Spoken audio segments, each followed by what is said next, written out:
Okay, so today at practice, I think we're going to play another game out there.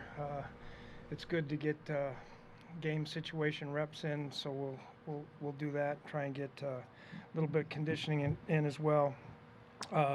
Dr. Larson did surgery on Irv this morning. He's probably going to be out for a while, so we'll see how that goes. But that's kind of how it goes. As far as the roster cuts, we've just it's still everything's very fluid. So what you see right now probably isn't going to be the ending roster. So questions? Are you holding out hope that Irv can come back this year? We don't know yet. He had surgery this morning, so it'll be a while though. For an injury this significant for like the timetable, is it surprising that you didn't notice it? I guess he didn't notice anything right away with it. Like, did you anticipate it to be more, I don't know, just apparent? Sometimes injuries are like that. You never, until you get in there. I mean, honestly, with Daniil last year, that was about as insignificant as you can imagine. So, but then you get in and you X-ray and MRI and doing all those things, and you find out it's a lot more significant than you think. Mike, it looks like you have prepared as if he's out for the year. Excuse me? It seems like you guys have prepared as if he's out for the year with like making the trade and everything. Yeah, we're trying to. We knew it was probably going to be a little while anyway.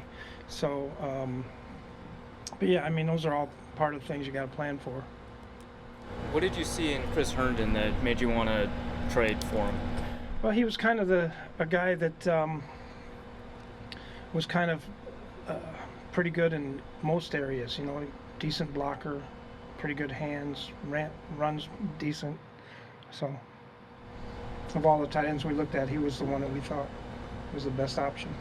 How long do you think it'll take him to acclimate to the offense, or pretty complex with tight ends? I don't know. It's it's hard to tell when I haven't even met him yet. So. What's Emerson's status? You planning to bring him back? We'll see.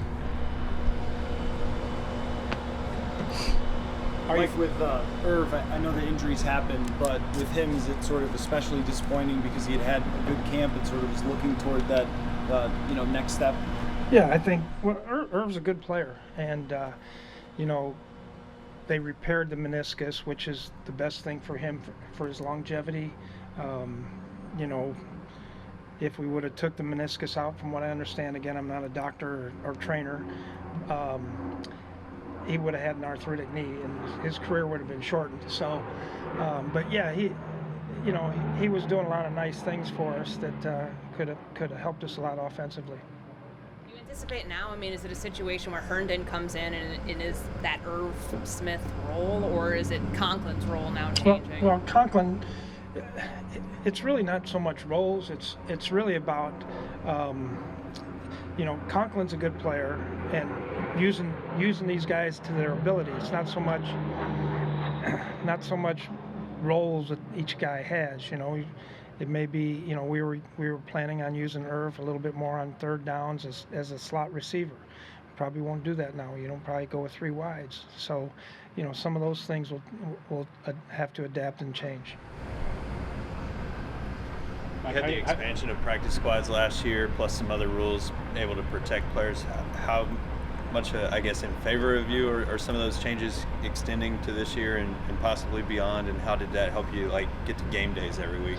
Yeah, I think it helps a lot, especially with, and really for these players too, to have 16 practice squad guys. It helps a lot that way, but helps the taking some of the reps off of some of the other guys, and then being able to flex guys on game day is important. I wish it was more than just 2 times, but it's a start. Hey, Mike, how are you feeling about your pass rush right now? Do you feel like you've got everybody you need on the roster for that? Yeah, I feel pretty good about it. Yeah, Daniil adds an extra special part to it. But Wanham's done a nice job, and Weatherly and Sheldon. So I think we're going to be okay pass rush. Yeah, I know Daniil's been attracting the attention whenever he's healthy for some time now, obviously as dominant as he's been. How do you think it's going to change without having that other bona fide pass rusher across from him now? Well, we don't know that that's the case yet. Are you comfortable going with Kellen as the number 2 quarterback, or do you think you might add another? Right now, we'll see what happens, in the next few days. And like I said, everything's very fluid. What did you see out of him after he came back from the COVID absence? I think he's gotten better, in the last 2 or 3 games. He's doing a good job with the playbook. Made some good throws. He made some mistakes like most rookies do. So we'll see. We got to keep getting him better. Mike, do you feel like in the last month you've just been putting out one fire after another and dealing with I think it's been 8 years. Yeah, it's been seems like the book is going to be a good book when I write it. From kidney stones to eyes to Adrian and there's a lot that you guys don't know. Well, we have time.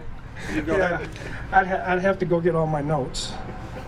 But you know what? It's like that probably every place. Everybody has their trials and tribulations, I guess. Does it seem like that? I mean, you coached other places. Did you feel the same way every place? That you're always in crisis. It depended on the place. It depended on the place. Yeah. I mean, that was a place where the coach quit 3/4 of the year. I've had maybe it's me. Now that I think about it. I think you're better at rolling with those punches now than 8 years ago. I don't know. I'm not very patient, and I get upset when things don't go the right way. But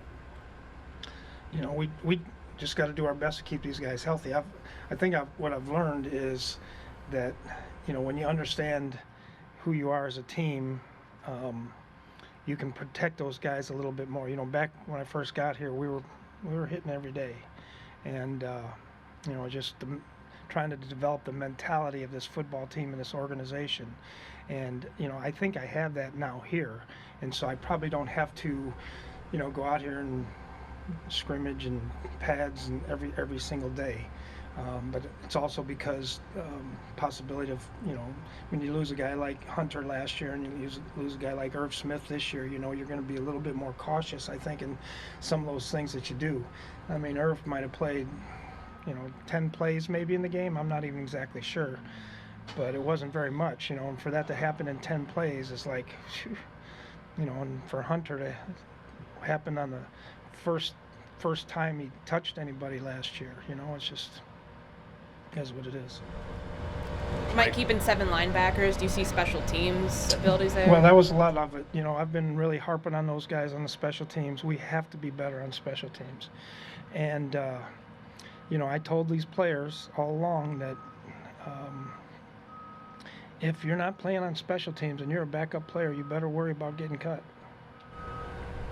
Mike, what's the vibe of the team? I mean, I know Irv is important on the field, but he's a pretty popular guy in the locker room too. Yeah, I don't know the vibe of the team really, but I think they all respect him a lot, and they know he's a good player. And it's like anybody, it's a good player. You hate to see him get hurt, and they know that he could have helped us a lot. But these guys have seen enough injuries in their life and career that they know, hey, we got to take the next step and move on. And it's not going to wait for anybody.